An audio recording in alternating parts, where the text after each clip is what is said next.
1 Samuel 12, versículo 22. Quero falar esta noite sobre o tema de que somos o povo de Deus. 1 Samuel 12, 22, somos o povo de Deus. Diz assim a palavra de Deus. 1 Samuel 12, 22. Pois o Senhor, por causa do teu grande nome, não abandonará o seu povo, porque o Senhor decidiu fazer de vocês o seu povo. Vou ler novamente. Pois o Senhor, por causa do seu grande amor, não abandonará o seu povo, porque o Senhor decidiu fazer de vocês o seu povo. Amém? Esse texto nos diz, e eu quero meditar esta noite, sobre o que é ser povo de Deus. O que é fazer parte do povo de Deus. Quando nós abrimos a Bíblia, principalmente nas primeiras páginas, nós olhamos para os primeiros capítulos da história humana, de como Deus criou a humanidade. Nós percebemos que sempre existiu e sempre existirá um contraste muito grande entre o bem e o mal, entre os filhos de Deus, os que buscam a Deus, e aqueles que vivem em rebeldia contra Deus. Adão e Eva, por exemplo, foram criados perfeitos. E logo que eles foram criados, já veio a serpente, que era o animal mais astuto, que depois nós descobrimos que a serpente era o próprio diabo que estava ali, serpente. E representando então Adão e Eva sendo ainda puros e o diabo sendo então impuro. Então, dois contrastes ali. Depois da queda, depois que Adão e Eva pecaram, nós encontramos um segundo contraste. Depois que os homens pecaram, que Adão e Eva pecaram, nós vemos que existia dois filhos. Adão e Eva tiveram dois filhos. Quem era? Lembra? Caim e Abel. O que acontece então? Caim mata Abel. E por que Caim mata Abel? É interessante que o texto diz que Abel era justo. Abel era um homem que amava o Senhor, era um homem que dava o melhor para Deus. Em contrapartida, Caim não se importou com nada disso, e por conta disso foi tentado e assassinou o seu irmão por conta de inveja. Mais tarde, na linhagem de Sete, então lembra que depois de Caim e Abel, Adão e Eva tiveram mais filhos, e um dos filhos se chamava Sete. E é interessante que o texto nos diz, lá em Gênesis, que Sete teve uma linhagem. E esses filhos de Sete eram filhos dedicados ao Senhor, e a partir dos filhos de Sete, nós vemos então homens que, como Enoque, que foi levado aos céus, e homens também que começaram a glorificar, invocar o nome de Deus. Mas em contrapartida, nós temos os filhos de Caim. Os filhos de Caim não adoravam ao Senhor. Os filhos de Caim, eles buscavam a sua vida da forma como eles queriam. Alguns deles, principalmente Nimrod, criou um grande império, teve muitas mulheres e assassinou também um homem. Então nós vemos, vários e vários homens que são diferentes da linhagem de Sete. Eles não buscavam ao Senhor. A narrativa bíblica, então, mais tarde, deixa bem claro que haviam dois caminhos. Haviam dois povos. Os filhos de Deus e os filhos dos homens. Mas então o texto nos diz que os filhos de Deus se corromperam com os filhos dos homens e se juntaram. E então não houve mais uma diferença entre aqueles que buscavam a Deus e aqueles que não buscavam a Deus. Ninguém mais passou a buscar ao Senhor. Com o tempo, então essas trajetórias, esses povos se misturaram e chegou uma época em que nós vemos em Gênesis que não existia mais quem buscava a Deus a não ser um homem. Quem é este homem, lembra? Noé. Muito bem, estou prestando atenção. Noé. Este homem Noé era justo, diferente de todos os homens. que não buscavam mais a Deus. Em pouco tempo não buscaram mais a Deus, mas Noé foi fiel ao Senhor. Noé era justo.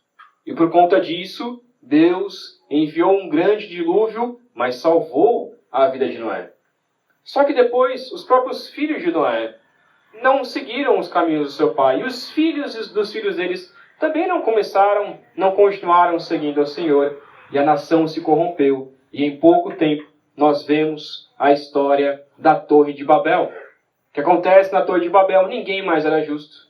Não havia mais nenhum homem que buscasse o Senhor ali. E todos se juntaram para erguer uma grande torre, para chegar ao céu, para se mostrarem poderosos, para irem contra o mandamento de Deus, que era de se espalharem pela terra. Eles se juntaram para criar mais poder.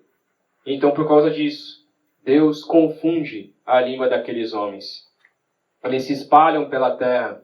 Então as tribos se juntam, mas nenhuma mais glorificava o Senhor. Tempos vão se passando na história de Gênesis e surge um homem. E este homem buscava da sua maneira, mas buscava a Deus. Este homem chamado de Abraão.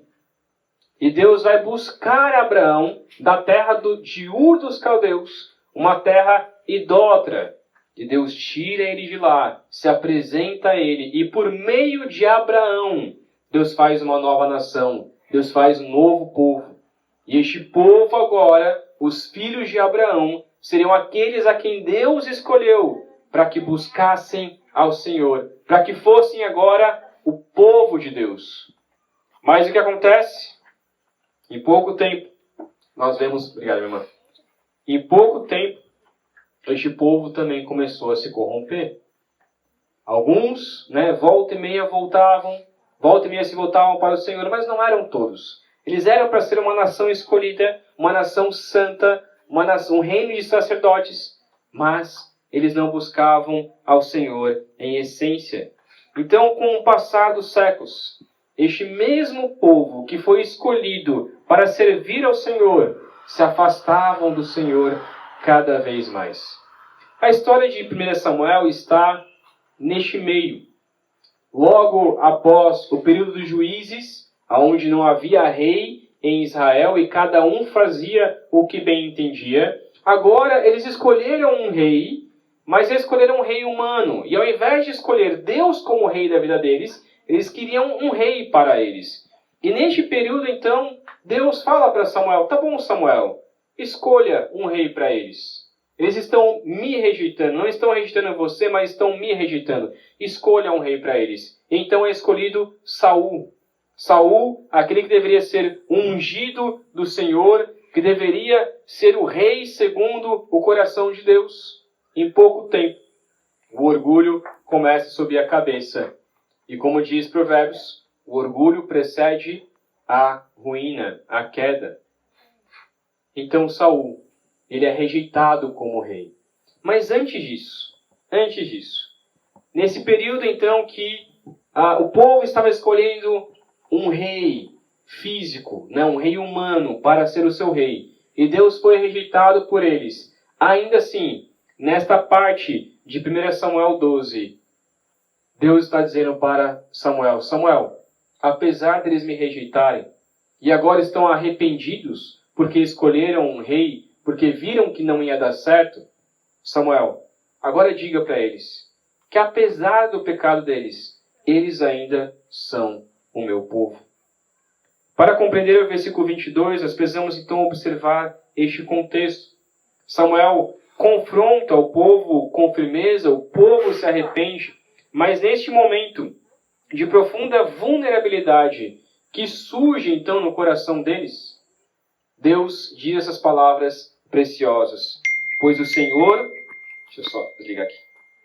Pois o Senhor, por causa do seu grande nome, não abandonará o seu povo. Algo interessante aqui, meu irmão. Por que Deus não rejeitou de vez o povo naquele momento? Nós precisamos entender que Deus não nos rejeita, ou não nos aceita, melhor dizendo, por aquilo que nós fazemos a Ele. Porque, como diz Romanos, Não há um justo sequer. Não há quem faça o bem. Não há ninguém que possa buscar o Senhor por essência. É Deus, então, na sua soberania, que nós não entendemos a soberania, é Deus quem escolhe aqueles a quem Ele vai salvar. E nós, então, aceitamos esta escolha do Senhor.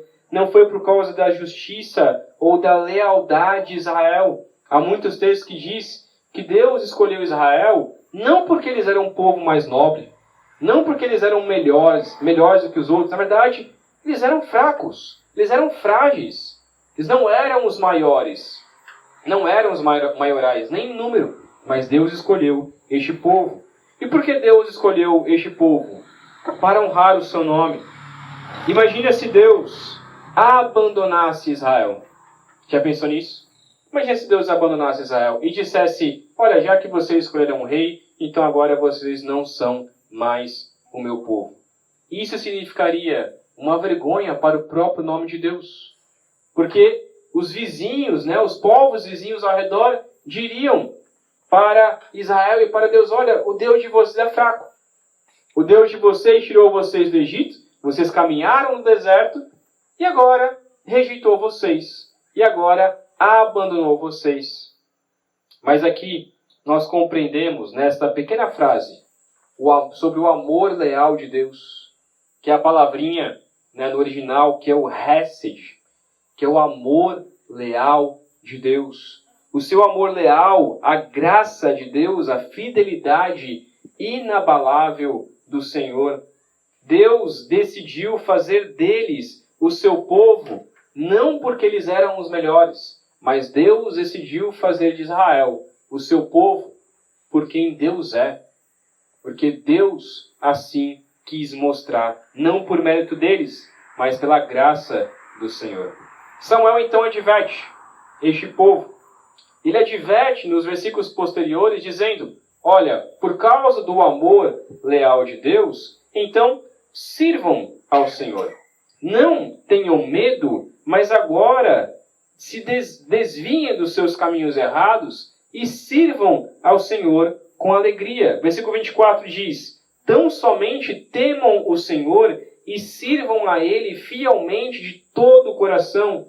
E desta maneira vocês verão que coisas grandiosas Ele fez por você. Versículo 25 diz: se porém continuarem a fazer o mal, perecerão, tanto vocês como o seu rei. A graça de Deus, meus irmãos, ela vai muito mais longe do que só a escolha de Israel. Porque depois de um período nós vemos que quando Jesus veio, o povo de Israel continuou rejeitando Jesus como seu rei. Eles aguardavam o Messias, aguardavam o rei, filho de Davi, e quando o verdadeiro rei, filho de Davi, veio, o que aconteceu? Eles rejeitaram. Eles também rejeitaram a Jesus. Através de Cristo Jesus, no entanto, Deus formou um novo povo. E este novo povo não são apenas os filhos de Abraão. Ele estendeu isso para todos os povos, línguas e nações. Você não precisa mais ser filho de sangue de Abraão para ser salvo. Mas para que você se torne filho de Deus, você precisa sim fazer parte de um sangue. Mas não é mais o sangue de Abraão. É o sangue de Cristo Jesus. É o sangue de Jesus Cristo. Em Cristo Jesus, nós fomos enxertados na família de Deus, como diz Paulo. Em Cristo Jesus, nós podemos agora fazer parte desta nova aliança. Em Cristo Jesus, nós nos tornamos povo de Deus. E porque nós somos bons? Não. Novamente, olhando para o versículo 22. Por causa do grande nome de Deus. Ele não nos abandona, porque o Senhor decidiu fazer de nós o seu povo. O que nós precisamos fazer para nos tornar povo de Deus? Não adianta ser filho de Abraão, porque ninguém aqui é filho de Abraão. Não adianta se tornar judeu, porque isso não é o que vai nos salvar e nos tornar povo de Deus. O que vai nos tornar povo de Deus é Cristo Jesus. É o grande nome de Cristo Jesus. Eu quero encerrar lendo 1 Pedro 2, 9 e 10, se você quiser abrir comigo. 1 Pedro 9, 10.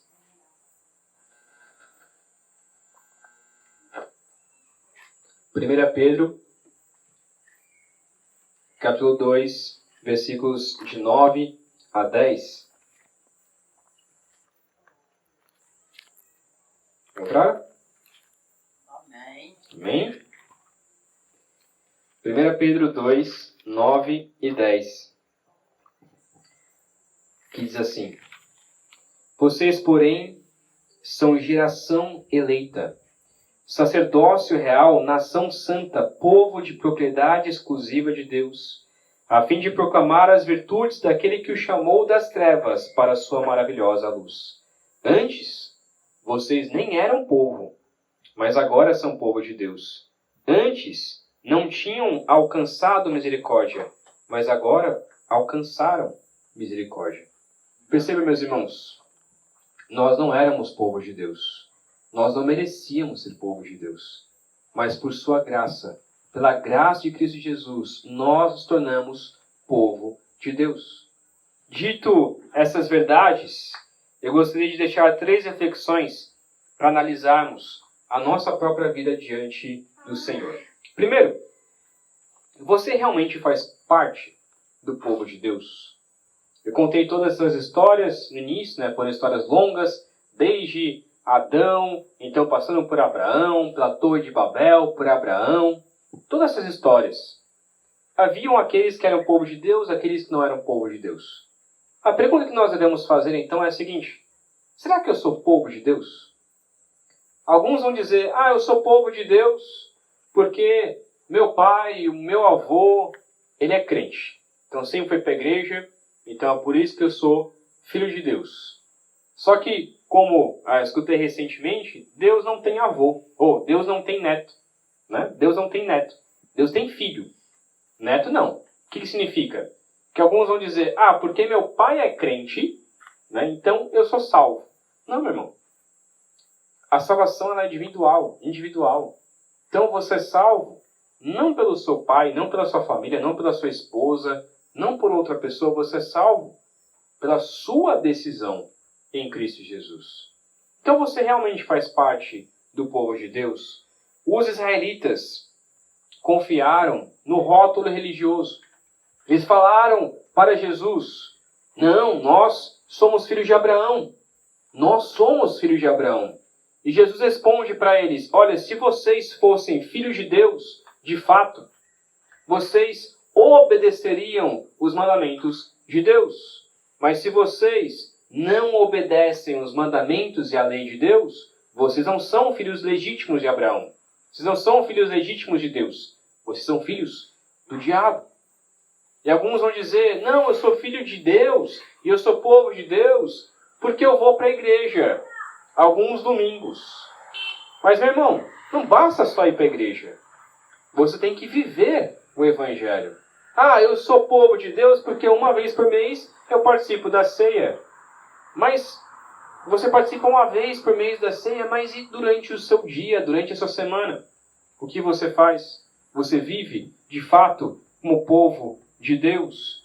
Alguns dizem, e querem o privilégio de ser filho de Deus, mas todos os dias flerta com o pecado, todos os dias peca e não vive de fato como um povo de Deus. Pertencer a Cristo exige uma postura de separação. Eu sou diferente do mundo. Eu não faço parte dos filhos do mundo. Eu não faço parte destes filhos dos homens. Eu agora sou um filho de Deus. Assim como a descendência de Sete, por um período, período curto de tempo, mas assim como eles buscaram ao Senhor, invocaram o nome de Deus, eram diferentes dos filhos dos homens e por isso eram chamados de filhos de Deus. Nós também, como cristãos, devemos viver como filhos de Deus. Segundo, aonde está afirmada a sua segurança espiritual? A única razão pelo qual nós nos tornamos filhos de Deus não é pelo nosso mérito. mas é pelo grande nome de Deus. Nós não podemos bater no peito e dizer, eu sou crente, eu sou filho de Deus, porque eu só faço coisa boa. Né? É mentira, porque ninguém faz coisa boa. Não porque eu não peco mais.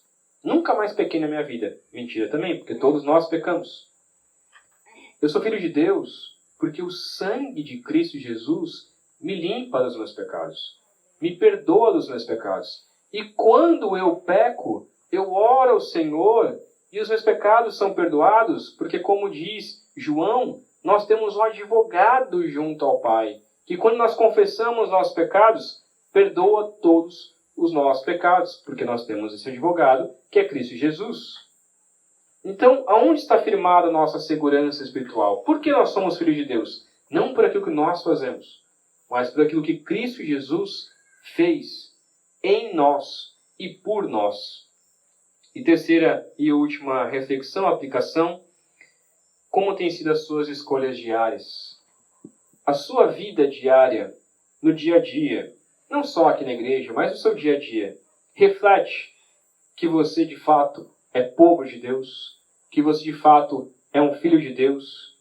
Se você olhar para a sua semana, aquilo que você fez essa semana, as suas decisões, as suas palavras, a forma como você tratou a sua esposa, o seu marido, os seus filhos, a forma como você conduziu o seu lar, a forma como você agiu no seu trabalho, as pessoas podem olhar para você e dizer, olha, erra aqui e ali, eu sei que erra aqui e ali, mas ela é salva. Ela é diferente. Essa pessoa é diferente. Ela é filha de Deus. Ele é filho de Deus. As pessoas podem olhar para você e dizer, de fato, aquela pessoa tem uma vida consagrada ao Rei dos Reis, ao Senhor dos Senhores. E ela, de fato, faz parte do povo do Senhor. Se você tem dúvidas a respeito disso, ore ao Senhor. Pergunte ao Senhor. Diga a Deus, Deus, eu não sei se eu sou filho de Deus. Eu não sei se eu sou teu filho. Não é como eu gosto de dizer, alguns dizem, né, por aí, mas todo mundo é filho de Deus. Não. Tem as criaturas e tem os filhos legítimos de Deus. Nem todo mundo é filho de Deus. Há aqueles que foram criados por Deus. Mas quem são os filhos de Deus? Quem recebeu o direito de se tornar filho de Deus? Aqueles que creem no único nome ao qual podemos ser salvos, que é o nome de Cristo Jesus. Que o Senhor, então, nos conceda um coração quebrantado, capaz de abandonar aquilo que desonra a Deus, lembrando sempre que nós somos o povo unicamente de Deus, para o louvor e glória do próprio Deus. Que a nossa salvação não seja por nosso mérito, mas que seja pelo mérito de Cristo Jesus, para a glória do nosso Deus e Senhor acima de todas as coisas. Amém? Vamos orar. Amém, amém. Vamos orar. Pai querido, obrigado, meu Deus, porque somos filhos de Deus. E eu espero, Pai, que todos que estejam aqui realmente já tenham reconhecido isso em sua vida. Se há alguém aqui, ó Pai, que ainda não reconheceu a Cristo Jesus como seu Senhor e Salvador, eu peço, ó Pai, que o Senhor abra este coração para que possa entregar a sua vida a Ti e se tornar, então, povo de Deus, filho de Deus. Só há dois caminhos, ó Pai. A sua Bíblia, sua palavra nos revela e deixa bem claro que só há dois caminhos. O caminho do céu e o caminho do inferno.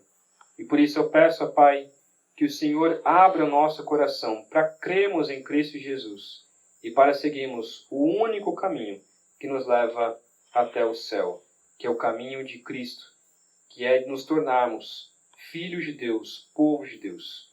Peço, Pai, que o Senhor abra o coração de cada um e que nós que já somos salvos por Cristo, que nós possamos viver aquilo que nós confessamos, que nós possamos viver como povo de Deus, viver como filhos do Senhor, imitando a Cristo Jesus, seguindo e fazendo as mesmas coisas que Cristo Jesus fez aqui nessa terra.